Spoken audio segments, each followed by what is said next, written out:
多数人现在已经接受了这个现实，中国的经济不是停滞，而是在倒退，在下落。于是又有人问了，退回到哪一年呢？是2019年还是2015年呢？ 인도변에 힘없이 앉아있는 실업자들의 긴 행렬, 불 꺼진 쇼핑몰들, 그리고 대낮에 쓰레기를 뒤지는 노인들과 도심 한복판에서 무릎을 꿇고 구걸하는 사람들. 이것은 더 이상 과거의 영상이 아니라 세계 2위의 경제 대국이 직면한 냉혹한 현실 그 자체입니다. 한때 세계의 성장 엔진이라 칭송받던 중국은 지금 사회 최하위층에서부터 명확한 추락을 목격하고 있습니다. 일자리가 극도로 부족해지고 소득은 증발하며 사회 안전망마저 축소되는 상황 속에서 점점 더 많은 사람들이 사회의 가장자리로 밀려나고 있습니다. 그들은 구걸, 다툼, 심지어 약탈과 같이 과거에나 존재했다고 여겨지던 방식으로 생존을 위해 몸부림치게 되었습니다. 이제 사람들은 꿈에 대해 말하지 않습니다. 단지 오늘을 살아남는 방법만을 모색하고 있을 뿐입니다.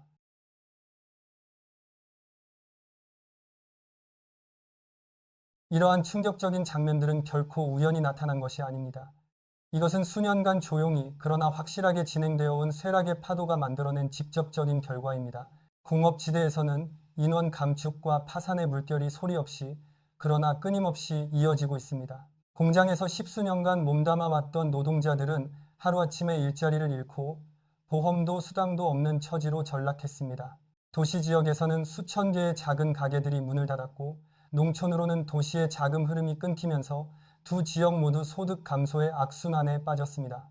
공식 통계에 따르면 도시 지역의 일반 실업률은 여전히 5.1에서 5.3%대를 오가고 있다고 합니다. 하지만 학생을 제외한 16세에서 24세 사이의 청년층을 깊이 들여다보면 상황은 다릅니다.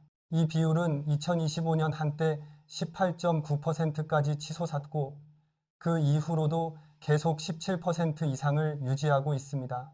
이는 수만 명의 청년들이 노동시장에서 처절하게 사투를 벌이고 있음을 보여주는 경고의 숫자입니다. 이 수치들은 단순한 통계가 아니라 실제하는 인생의 이야기이며 다음 영상에 등장하는 남성의 사례에서 극명하게 드러납니다.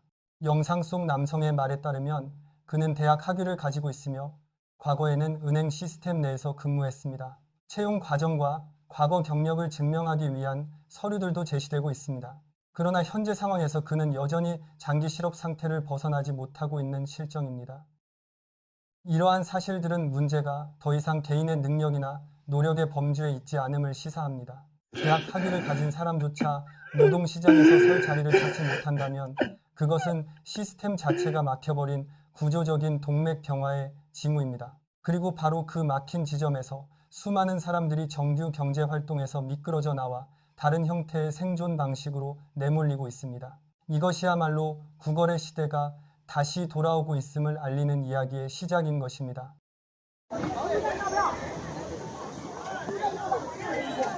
你们是回哪里呀？那个你回哪里？要其实最快的就是找到警察局。 아이들이 구걸하는 현장에 나타났다는 사실은 생존에 대한 압박이 더 이상 어른들에게만 그치지 않고 사회의 가장 낮은 곳까지 파급되었음을 의미합니다. 가정이 안정된 수입을 잃고 사회적 보호장치가 충분히 덮어주지 못할 때 아이들은 가장 취약한 존재가 됩니다.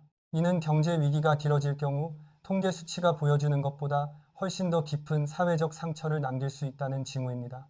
수많은 대도시의 중심가부터 변두리에 이르기까지 지난 십수년간은 보기 드물었던 광경들이 이제는 일상적으로 목격되고 있습니다. 보도에서 무릎을 꿇고 돈을 구하는 사람들, 궁핍한 사정을 증명하기 위해 신분증을 내보이는 사람들, 그리고 노인과 젊은이가 그릇이나 손으로 쓴 팻말을 앞에 두고 길가에 조용히 앉아 있습니다. 주목할 점은 그들 중 적지 않은 수가 한때는 안정된 직장을 가지고 있었고 심지어 학위까지 있었음에도 불구하고 거듭되는 인원 감축의 파도에 밀려 사회 밖으로 밀려난 사람들이라는 것입니다. 이와 동시에 사회적 자원이 고갈되면서 생존을 위한 경쟁은 더욱 가혹해지기 시작했습니다. 예전과 같이 인내심 있게 줄을 서던 질서는 사라지고 소규모의 우발적인 충돌이 빈번해지고 있습니다. 구호 물품을 받기 위해 서로 밀치거나 무료 급식소에서 벌어지는 혼란 등이 그것입니다.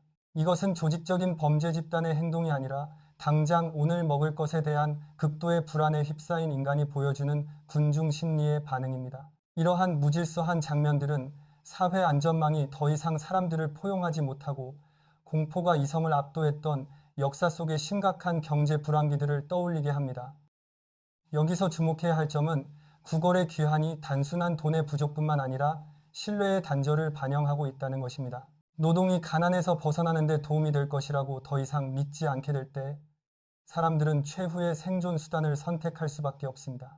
사회적 차원에서 볼 때 이것은 경제 위기가 사회 위기로 전이되었다는 신호이며 문제의 본질은 더 이상 성장이 아니라 리스크로부터 인간을 보호하는 능력에 있다고 할 수 있습니다. 바로 그러한 배경 속에서 거리의 파편적인 광경들, 즉 실업자, 거지, 살기 위해 몫을 다투는 사람들의 모습은 하나의 통일된 그림으로 맞춰집니다. 그것은 사회의 바닥층이 거대한 압력을 받고 있으며 사람들이 먼 미래를 이야기하는 대신 오직 오늘 하루를 넘기는 것에만 필사적인 사회의 자화상입니다. 중국 경제의 현재 그림에서 진정으로 우려해야 할 것은 성장률이나 실업률 같은 지표가 아니라 사회생활 속에서 조용히 일어나고 있는 변형입니다. 일자리가 희소해지고 수입이 불안정해지며 안전망이 좁아짐에 따라 점점 더 많은 사람이 정규 경제권 밖으로 밀려나고 있습니다. 이러한 상황에서 구걸과 방랑 그리고 생존을 위한 다툼이 다시 나타나기 시작했다는 것은 위기가 사회의 가장 밑바닥까지 닿았다는 증거입니다. 이것은 특이한 현상이나 일시적인 일이 아닙니다. 경제사를 되돌아보면 노동을 통한 자립에 대한 믿음이 침식될 때마다 비공식적인 생존 형태가 증가해왔습니다. 시민들은 소비를 두려워하고 기업은 투자를 줄이며 사회 전체가 방어적인 태세를 취하는 악순환으로 빠져드는 것입니다. 그곳에서 최우선 순위는 발전이 아니라 하루하루를 버티는 것으로 바뀌게 됩니다. 중국 경제의 규모를 고려할 때 이러한 변동은 단순히 내부 문제에 그치지 않습니다. 국내 소비와 생산의 약화는 이미 글로벌 공급망에 영향을 미치고 있으며 동남아시아에서 유럽에 이르기까지 무역 파트너들에게 파급되고 있습니다. 세계가 주시하는 것은 비판을 하기 위해서가 아니라 하나의 질문에 대한 답을 찾기 위해서입니다. 그것은 거대 투자와 수출에 의존한 성장 모델이 그 내부에 있는 사회가 전례 없는 압력을 받고 있는 상황에서 과연 버텨낼 수 있는가 하는 질문입니다. 사회적인 측면에서 볼 때 구걸의 시대가 다시 돌아왔다는 것은 매우 단순하면서도 깊이 생각하게 만드는 질문을 던집니다. 일할 곳을 찾지 못해 스스로를 부양할 수 없는 사람들이 계속 늘어나는 상황에서 경제는 어떻게 회복될 수 있는가 하는 것입니다. 지속 가능한 사회란 매년 몇 % 성장하느냐가 아닙니다. 위기가 닥쳤을 때 가장 약한 사람들을 지켜낼 능력이 있느냐가 핵심입니다. 여러분은 이 문제를 어떻게 보십니까? 댓글로 여러분의 관점을 공유해 주십시오. 내용이 유익했다면 좋아요와 채널 구독을 부탁드립니다. 여러분의 응원은 저희가 더 심층적인 분석 영상을 제작하는 데 큰 힘이 됩니다. 끝까지 시청해 주셔서 감사합니다. 다음 주제에서 뵙겠습니다.